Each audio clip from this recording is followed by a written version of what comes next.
আসসালামু আলাইকুম আমার প্রিয় আপুরা ভাইয়ারা সবাই কেমন আছেন? আল্লাহর রহমতে অনেক ভালো আছেন। আমরাও সবাই আলহামদুলিল্লাহ ভালো আছি। সকালবেলা নাস্তা রেডি করলাম। নাস্তা রেডি করে কতক্ষণ শুয়ে থাকলাম। খালি ঘুম আসতেছে সকালবেলা। কালকে রাত্রে অনেক রাত্রে ঘুমাইছিলাম। আমার মেয়ের পরীক্ষা চলতেছে। মেয়ে দেখতেছি পড়তেছে, তাই বসে রয়েছি মেয়ের সাথে। শুইতে শুইতে ২টা ৩ মনে হয় ৩টার মতন বাজে গেছে। ৩টার মতন বাজে গেছে। ঘুমাইতে ঘুমাইতে সকালবেলা মানে চোখে কিচ্ছু দেখি না, খালি ঘুম আর ঘুম। তারপরও অনেক কষ্টে ঘুম থেকে উঠলাম। মেয়ে আবার ইউনিভার্সিটিতে যাবে, মেয়ের পরীক্ষা। তাই তাড়াতাড়ি নাস্তাটা রেডি করে আবার শুয়ে থাকলাম কতক্ষণ। পরে হাসব্যান্ডে ডিম ভাজি করছে, ডিম ভাজি করে ছেলেরে দিছে, মেয়েরে দিছে, নিজে খাইছে। পরে আমারে ডাকতেছে যে তুমি উঠি নাস্তাটা খেয়ে নাও। নাস্তাগুলো ঠান্ডা হয়ে গেলে আর খাইতে ভাল লাগবে না, আর আমার একটু চা তৈরি করে দাও। পরে আমি ঘুম থেকে উঠলাম, আবার ঘুম থেকে উঠি তারপরে চা বসাইলাম। আর আমার আমি মানে সকালবেলা ডিম এত বেশি পছন্দ করি না, আমার খাইতে এত বেশি ভাল লাগে না। আমার হাজব্যান্ডের মানে যে খাবারগুলা আমরা মানে খাই না, রাখি দিই, বা আমাদের খাবার পরে যেগুলা থাকে ওইগুলো আমার হাজব্যান্ডে খায়। মানে আমি একটা আশ্চর্য মানুষ দেখলাম। আসলে পৃথিবীতে আমি মনে করি বাবার পরে একমাত্র স্বামী হইল আপনজন। কারণ স্বামীরা যেরকম মানে স্ত্রীর প্রতি আন্তরিকতা, মায়া, মমতা, মহব্বত, তার মধ্যে কিছু খাইতে গেলে মানে ভালো একটা কিছু খাইতে গেলে আমার জন্য বা আমার ছেলেমেয়ের জন্য, ছেলেমেয়েকে দিলে ছেলেমেয়ে যদি না খায় তাহলে কিন্তু আমার জন্য রাখি দিবে। ছেলেমেয়ে যদি বলে কি আব্বু আপনি খেয়ে ফেলেন, আম্মু খাবে না, বা আম্মু মানে খাইতে চায় না, পরে বলতেছেন না তোমার আম্মু খাবে, একটু পরে খাবে, থাক আব্বু অন্যটা খেয়ে নিব, মানে এরকম আরে। আমি নাস্তাটা খাই, তারপরে দুপুরের রান্নার প্রস্তুতি নিতেছি। ইচ্ছা করে না কোনো কিছু রান্না করি, মানে এত যে খারাপ লাগতেছে, মানে রাত্রে ঘুম না গেলে আসলে মানে শরীরটাই অসুস্থ লাগে।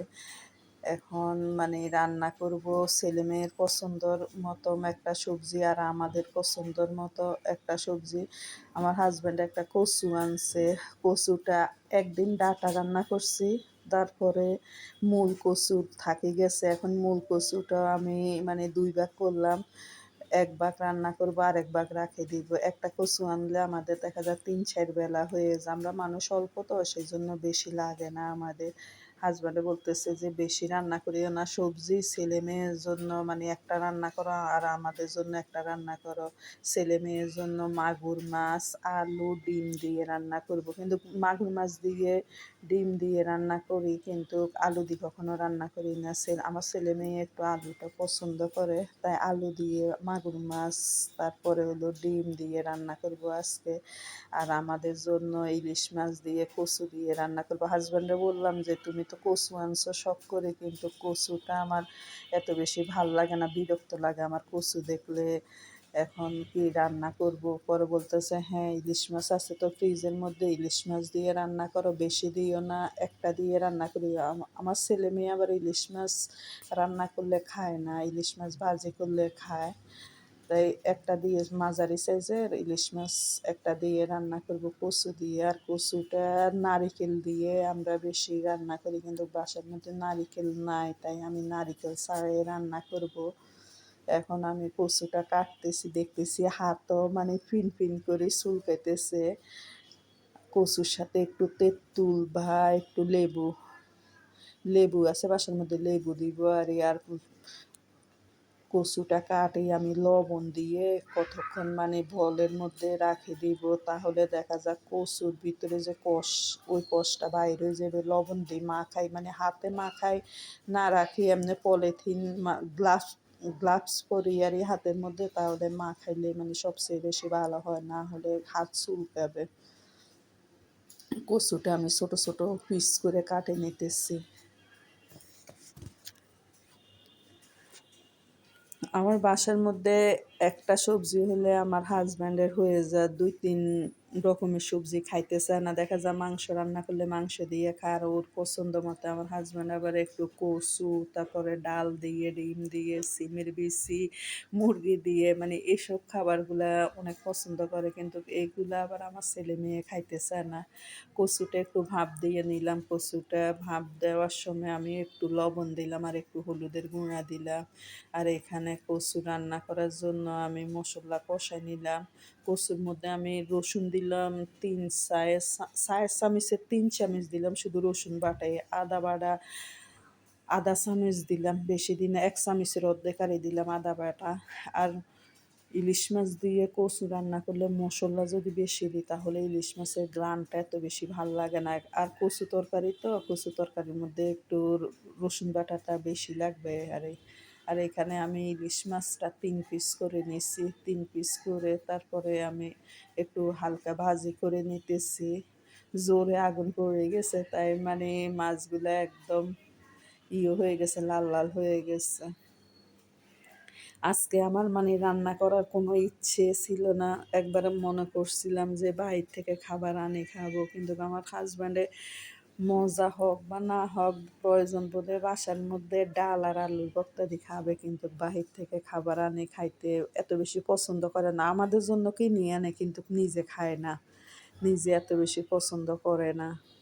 এখানে আমি মাগুর মাছটা রান্না বসাই দিলাম, মাগুর মাছটা আমি কষাই নিতেছি। আর এখানে কচুটা আমার কষানো হয়ে গেছে, এখন কচুর মধ্যে ইলিশ মাছ দিয়ে দিতেছি। ইলিশ মাছটা যদি একটু ভাজি করে রান্না করি তাহলে মানে আর ভাঙে না। সেজন্য আমি সবসময় মাছ রান্না করার সময় মাছটা একটু ভাজি করি, আবার সব মাছ ভাজি করে না, ইলিশ মাছ, কই মাছ, তারপরে রুই, কাতল এগুলা। আর এখানে আমি কচুটা ভালো করে কষায় মাছটা দিয়ে এখন পানি দিয়ে দিতেছি, গরম পানি। আর আমি রান্না করার সময় সবসময় গরম পানিটাই ব্যবহার করি বেশি। কচুর কালারটা এত সুন্দর লাগতেছে, জানি না খাইতে কেমন হবে।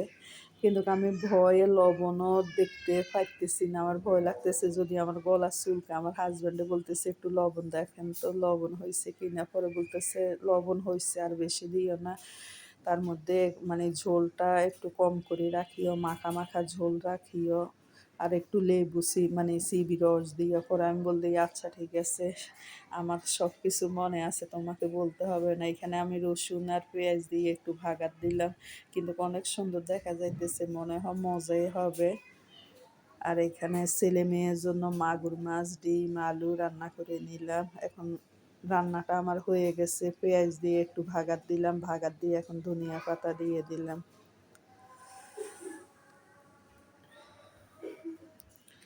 বারান্দার থেকে জামা কাপড় আজকে আর মানে তুলতে মনে ছিল না, এখন বিকেলবেলা বারান্দার থেকে জামা কাপড়গুলো তুলে নিতেছে।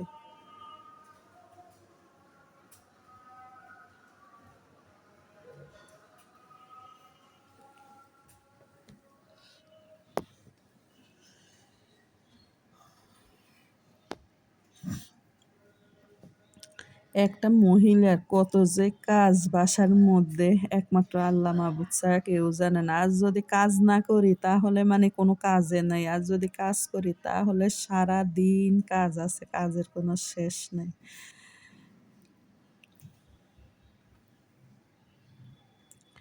বারান্দার জামা কাপড়গুলা গোছগাছ করে রাখি, বাসাটা পরিষ্কার করে মুছি। এখন একটু ভাত খাবো, অনেক খিদে লাগছে। কাজ করতে করতে একদম ক্লান্ত হয়ে গেছে, আর সবার শেষে আমি ভাত খাই। আর আমার মেয়ে হইলো মাগরিবের পরে ভাত খায় বেশিরভাগ, কারণ ও ইউনিভার্সিটি থেকে আসতে আসতে মাগরিবের আজান দিয়ে ফেলা, সেজন্য ও সবাই লাস্টে খায়, কিন্তু ওর আগে আমিই খাই। কচুটা নাকি অনেক মজা হয়েছে, আমার হাজব্যান্ডে খাই বলতেছে যে তোমার কচু রান্নাটা কিন্তু খুব মজা হয়েছে, খুবই ভাল লাগছে খাইতে। পরে আমি বলি আচ্ছা ঠিক আছে, তাহলে আমিও খাবো, একটু দেখি। এখন আমি কচু দিয়ে ভাত লইছি, সাথে একটু লেবু লইছি। আমাদের গ্রামে আগে সবাই বলতো যারা রাগী মানুষ ঝগড়া করে ওদের নাকি কচু খাইলে, লতি খাইলে মানে গলা চুলকায়। এখন আমি যদি বলি আমার গলা চুলকায় তাহলে আমারে সবাই বলবে যে ঝড় কাটে মানুষের গলা চুলকায়। হাসব্যান্ড বাহির থেকে আসলো, বাহির থেকে আসার সময় অনেক খাবার নিয়ে আসলো। বলতেছে যে, "সারাদিন কত কাজ করো, সন্ধ্যার সময় নাস্তা রেডি করতে হবে না? আমি পুরি, সিঙ্গারা, ডিম চপ এগুলা তোমাদের জন্য নিয়ে আসছি। তারপরে ডিম, বেগুন, তারপরে লেবু আর হইলো আনারস। আজকের নাস্তা আমাদের এগুলিই।"